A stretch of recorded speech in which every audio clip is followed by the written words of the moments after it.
Today, I'll be discussing my first 4 tips to begin preparing for interviews for genetic counseling programs. Welcome to Genetic Counseling Awareness Channel with Katie Lee. All the best resources you'll ever need at Genetic Counseling Awareness Channel. Hi guys, it's me, Katie Lee, CGC, and welcome back to my channel.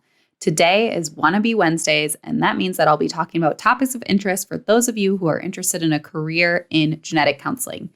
And today, I think it is timely that we begin discussing interviews at genetic counseling programs. I know the interviews have been rolling out for a number of weeks now, and they still continue to roll out, so congratulations if you've got one or more. Today, I'll be discussing my first 4 tips to begin preparing for interviews for genetic counseling programs. A little bit about me, not to toot my own horn, but I think I'm an excellent interviewer. I applied to 5 genetic counseling programs, and I ended up getting interview invites to 4. It was Minnesota, Wisconsin, Stanford, and Colorado. I ended up going to the Colorado program. The one program I did not get an interview at was actually kind of weirdly the one I was least interested in, and that was Indiana. I only applied to because it was a decent price and it was the Midwest where I was originally from. I also have a lot of practice interviewing. I've had 4 different genetic counseling jobs in my 5-year career. I like to bop around a little bit. Right out of genetic counseling school, there were 3 jobs I applied to that I got interviews for. One was at Stanford, I believe, for pediatrics. One was a Colorado Cancer Center. One was a Colorado fertility clinic, and I was offered all 3 of those jobs. I want to use my experience to help each of you prepare for your interviews with 4 basic tips today. Number 1. This is something I still practice when I'm getting ready for interviews today. Practice your introduction. Every time you start an interview, maybe 95% of times you start an interview with a new interviewer, they will say, "Tell me about yourself," or "Can you introduce yourself?"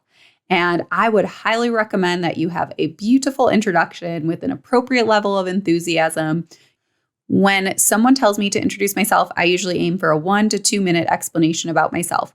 And typically, I will focus on 3 things that I want to tell them about me.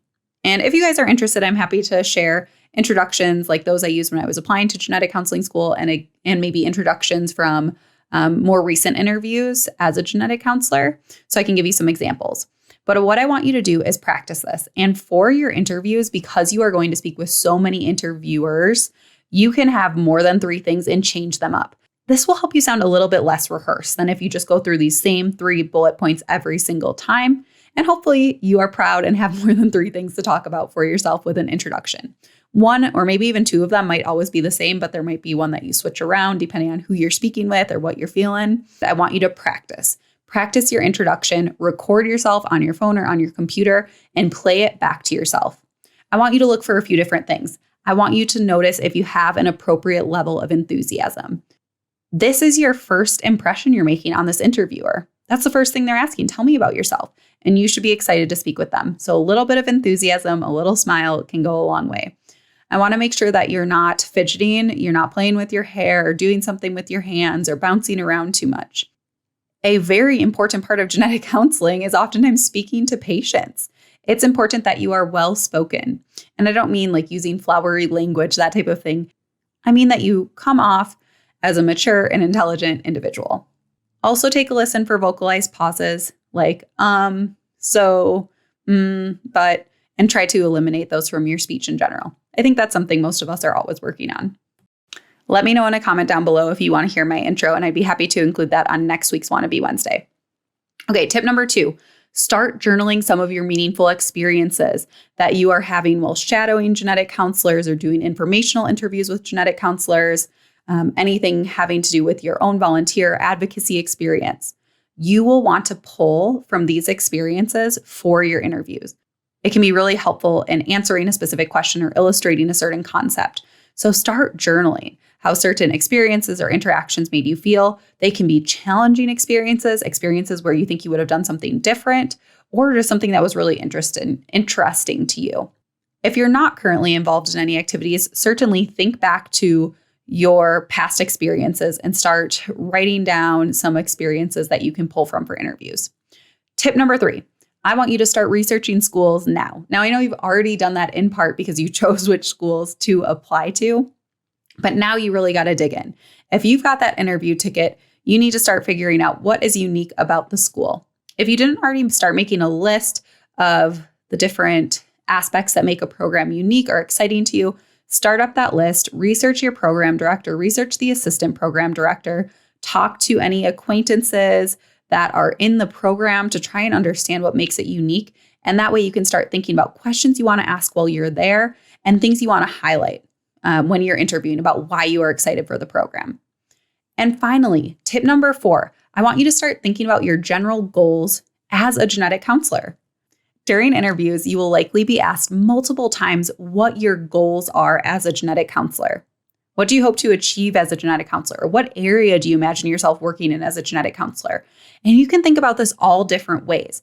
I can tell you that for me, coming from a history of volunteering in a psychiatric ward and then working with individuals with psychiatric diagnoses and intellectual disability diagnoses, I was super interested in psychiatric genetic counseling. And that is still very much an up and coming thing. It is a tiny, tiny niche within genetic counseling.